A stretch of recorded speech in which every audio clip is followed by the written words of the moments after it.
Proceed. Proceed.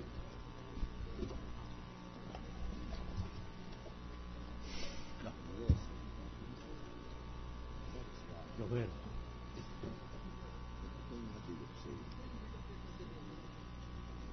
Hawak po niyo yung isa.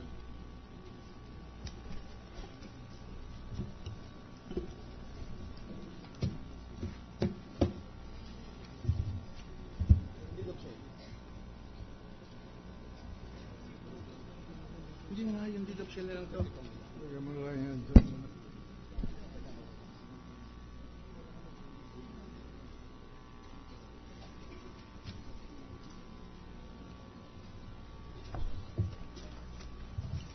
Hawak po niyo kanina. Hawak.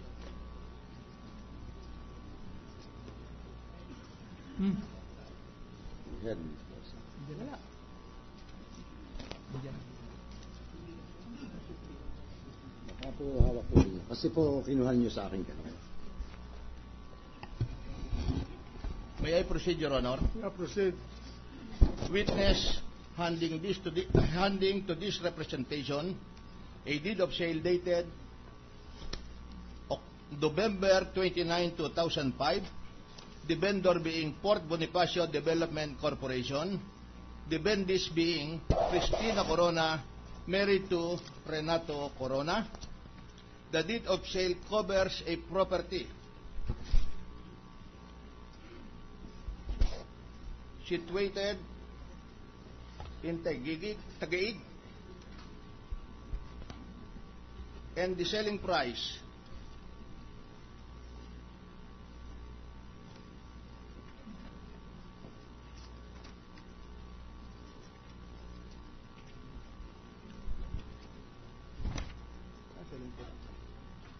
Mr. President, apparently there will be no necessity for this because it is not the testimony of the witness that will enable to identify this property, but the buried document. So the document will speak for itself. They have marked it. Our assumption is they will present it as evidence, Your Honor. Let the prosecutor present his evidence. Anyway, he's just describing from the document. Unless Yes, Your Honor. there's an indication of variance of his description with the contents of the document. Thank you, Your Honor. What I just wanted to object is the time consumption, Your Honor, because the identity of the document is mentioned in the document itself. I leave it to the prosecutor to present his case. Thank you, Your Honor. Thank you very much for that very grateful allowance coming from the Senate President. May I just make it of record, Your Honor, that actually why we have some trouble insofar as arranging the documents are concerned, I was informed by the city assessor that before the start of the trial, by the city register of deeds, that before the start of the trial, he was required to have his documents be photocopied. And therefore, he was not able to arrange it properly in order to have a systematic presentation of his documents. Correct. Normally, in the ordinary course of business, the registerable document is the deed of sale, for which the CCT is issued. And that's why I was suggesting that you follow the order of the sequence of evolution of titling. So proceed. Well, aside in the subpoena, it is also provided for you to present the CCT number 164-201-00062 in the name of the spouses Cristina Corona and Renato Corona.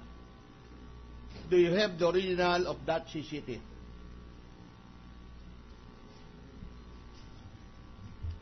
We have the certified copy of the CCT, sir.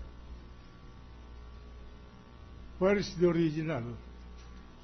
The original is not required anymore, sir, because we are under the computerized system of land registration already. It is in the possession of the land registration office. Actually, sir, it is stored in our database. Correct. but is still in the possession of the Land Registration Office, Yes, sir. under the responsibility of the Land Registration Office as a custodian. Yes, sir, but there is no physical title anymore under the land Because registration it is system. computerized. Yes, sir. Now, for clarification, who did the inscription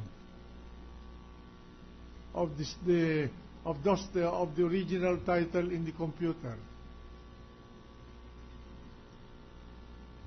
Our office did, sir, because we are the ones who are processing in the Registry of Deeds of Taguig, where the title is, where the land is located, where the lot is Who located. did the inscription into the computer of the original title?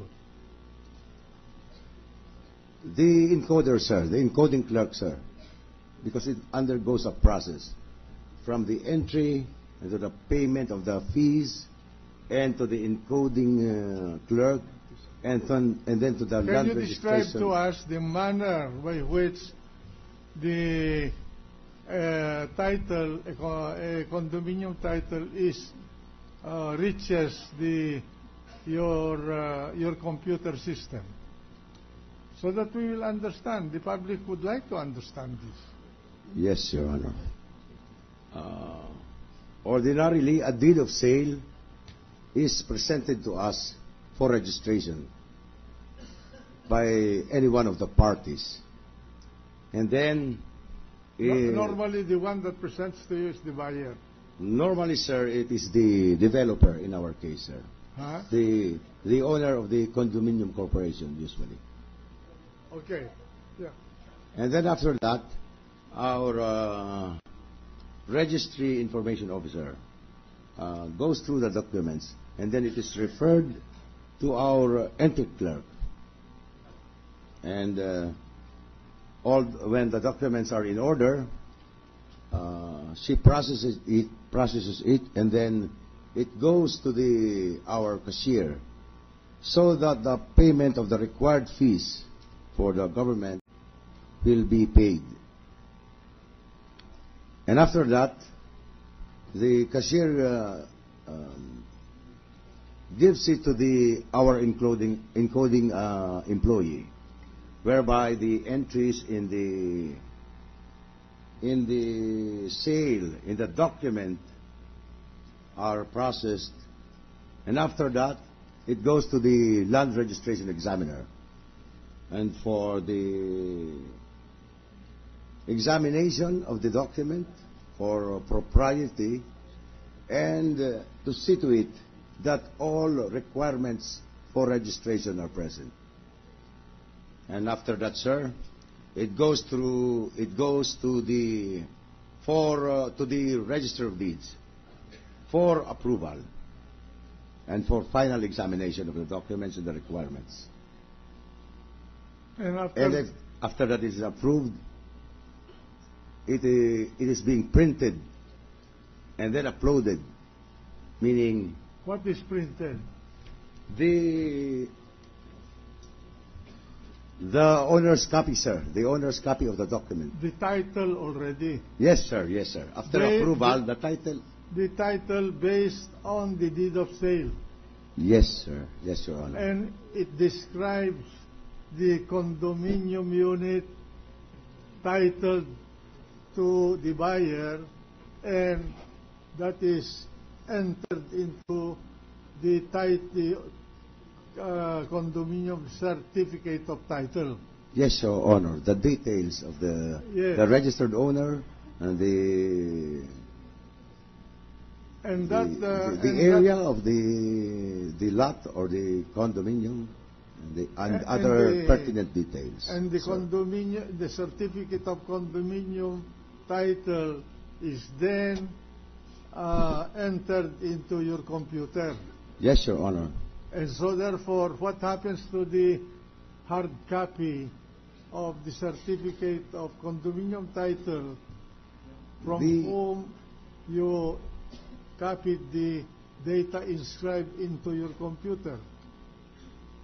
What happened to it? It's given to the owner? The owner's copy, sir, is given to the owner. Huh? The owner's copy of the title is released to the owner, What to the buyer. what is released? The one from whom you copied the data entered into the computer? Because, sir, when there is a sale or a deed of conveyance, the name of the seller is already, the title of the seller is already cancelled. And so, ultimately, the certificate of title which is issued is already in the name of the buyer. And that is the title which is released to the buyer bearing the name of the new owner. What I am referring to is the source of the data that is being entered into the computer. Is it the copy of the held by the condominium owner, or is that an official copy in the possession of the registry of deeds? Actually, sir, the details in the new title are copied from the old title. The area, Old, what is just a minute, old title? the title of the seller, sir? It is from the seller. Yes, sir. The details, the area, and the other details are From the old title. from the old, from the title of the In seller, other words, sir. it is likened to the OCT in land titles. Yes, Your Honor. All right. Now, then the only variant is the name of the owner, because the old title carries the honor of the developer.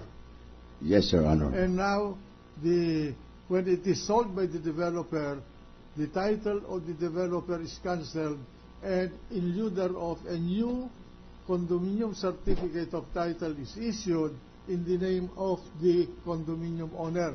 Exactly, Your Honor. And the details or data of the old title and the title given to the condominium owner are identical except the name of the owner. That is true, Your Honor. And the data encrypted in the computer are the same except for the ownership. Exactly, Your Okay. Honor, sir. Proceed.